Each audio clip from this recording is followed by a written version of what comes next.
Think again, pot 19. If we are preaching, we can't see gaps in our knowledge. We believe we've already found the truth.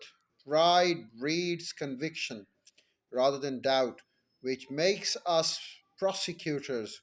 We might be laser focused on changing other people's mind, but ours is set in stone.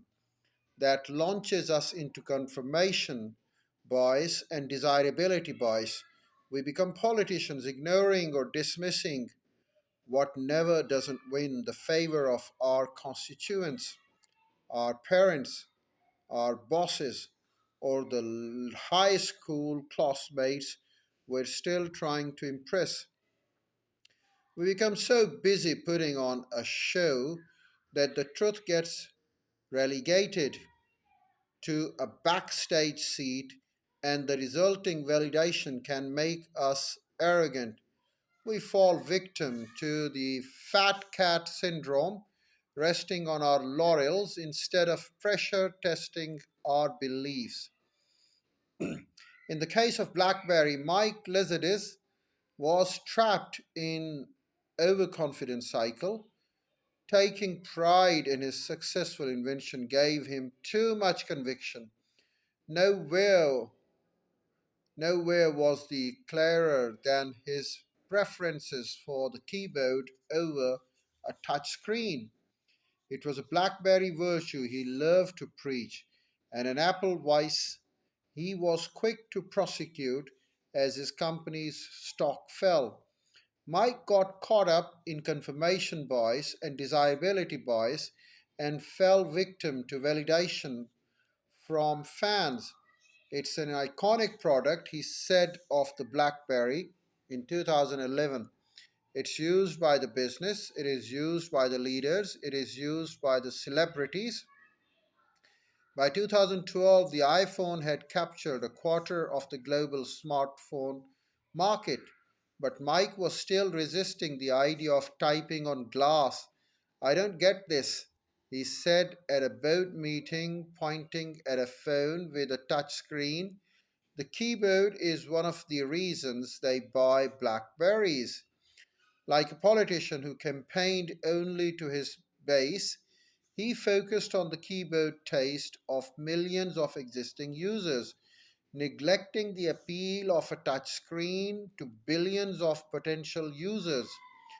For the record, I still miss the keyboard and I'm excited that it's been licensed for an attempted comeback. When Mike finally started reimagining the screen and software, some of his engineers didn't want to abandon their past work. The failure to rethink was widespread. In 2011, an anonymous high level employee inside the firm wrote an open letter to Mike and his co CEO. We laughed and said, they are trying to put a computer on a phone, that it won't work. The letter said, we are now 3 to 4 years too late. Our conviction can lock us in prisons of our own making. The solution is not to de-accelerate our thinking, it is to accelerate our thinking. That is what resurrected Apple from the brink of the bankruptcy to become the world's most valuable company. The legend of Apple's renaissance revolves around lone genius of Steve Jobs. It was his conviction and clarity of vision, the story goes, that gave birth to iPhone. The reality is that he was dead set against the mobile phone category.